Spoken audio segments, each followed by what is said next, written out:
Capítulo 8. Y Saulo estaba allí aprobando la muerte de Esteban. Aquel día se desató una gran persecución contra la iglesia en Jerusalén, y todos excepto los apóstoles se dispersaron por las regiones de Judea y Samaria. Unos hombres piadosos sepultaron a Esteban e hicieron gran duelo por él. Saulo, por su parte, causaba estragos en la iglesia. Entrando de casa en casa, arrastraba a hombres y mujeres y los metía en la cárcel. Los que se habían dispersado predicaban la palabra por donde quiera que iban. Felipe bajó a una ciudad de Samaria y les anunciaba al Mesías. Al oír a Felipe y ver las señales milagrosas que realizaba, mucha gente se reunía y todos prestaban atención a su mensaje. De muchos endemoniados, los espíritus malignos salían dando alaridos, y un gran número de paralíticos y cojos quedaban sanos, y aquella ciudad se llenó de alegría. Ya desde antes había en esa ciudad un hombre llamado Simón, que jactándose de ser un gran personaje, practicaba la hechicería y asombraba a la gente de Samaria. Todos, desde el más pequeño hasta el más grande, le prestaban atención y exclamaban: «Este hombre es al que llaman el gran poder de Dios». Lo seguían porque por mucho tiempo los había tenido deslumbrados con sus artes mágicas. Pero cuando creyeron a Felipe, que les anunciaba las buenas nuevas del reino de Dios y el nombre de Jesucristo, tanto hombres como mujeres se bautizaron. Simón mismo creyó, y después de bautizarse, seguía a Felipe por todas partes, asombrado de los grandes milagros y señales que veía. Cuando los apóstoles que estaban en Jerusalén se enteraron de que los samaritanos habían aceptado la palabra de Dios, les enviaron a Pedro y a Juan. Estos, al llegar, oraron por ellos para que recibieran el Espíritu Santo, porque el Espíritu aún no había descendido sobre ninguno de ellos, solamente habían sido bautizados en el nombre del Señor Jesús. Entonces Pedro y Juan les impusieron las manos, y ellos recibieron el Espíritu Santo.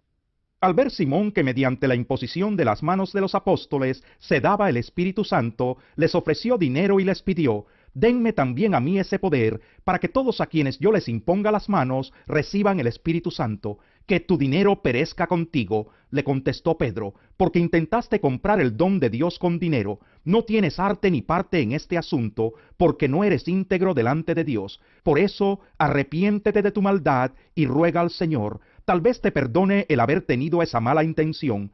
Veo que vas camino a la amargura y a la esclavitud del pecado». «Rueguen al Señor por mí», respondió Simón, «para que no me suceda nada de lo que han dicho». Después de testificar y proclamar la palabra del Señor, Pedro y Juan se pusieron en camino de vuelta a Jerusalén, y de paso predicaron el Evangelio en muchas poblaciones de los samaritanos. Un ángel del Señor le dijo a Felipe: «Ponte en marcha hacia el sur, por el camino del desierto que baja de Jerusalén a Gaza». Felipe emprendió el viaje, y resulta que se encontró con un etíope eunuco, alto funcionario encargado de todo el tesoro de la Candace, reina de los etíopes. Este había ido a Jerusalén para adorar, y en el viaje de regreso a su país iba sentado en su carro, leyendo el libro del profeta Isaías. El Espíritu le dijo a Felipe: «Acércate y júntate a ese carro». Felipe se acercó deprisa al carro, y al oír que el hombre leía al profeta Isaías, le preguntó: «¿Acaso entiende usted lo que está leyendo?». «¿Y cómo voy a entenderlo?», contestó, «si nadie me lo explica». Así que invitó a Felipe a subir y sentarse con él. El pasaje de la escritura que estaba leyendo era el siguiente: «Como oveja fue llevado al matadero, y como cordero que enmudece ante su trasquilador, ni siquiera abrió su boca. Lo humillaron y no le hicieron justicia. ¿Quién describirá su descendencia? Porque su vida fue arrancada de la tierra». «Dígame usted, por favor, ¿de quién habla aquí el profeta? ¿De sí mismo o de algún otro?», le preguntó el eunuco a Felipe. Entonces Felipe, comenzando con ese mismo pasaje de la Escritura, le anunció las buenas nuevas acerca de Jesús. Mientras iban por el camino, llegaron a un lugar donde había agua, y dijo el eunuco: «Mire usted, aquí hay agua. ¿Qué impide que yo sea bautizado?». Entonces mandó parar el carro, y ambos bajaron al agua, y Felipe lo bautizó.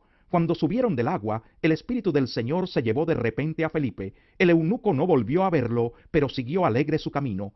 En cuanto a Felipe, apareció en Azoto, y se fue predicando el Evangelio en todos los pueblos hasta que llegó a Cesarea.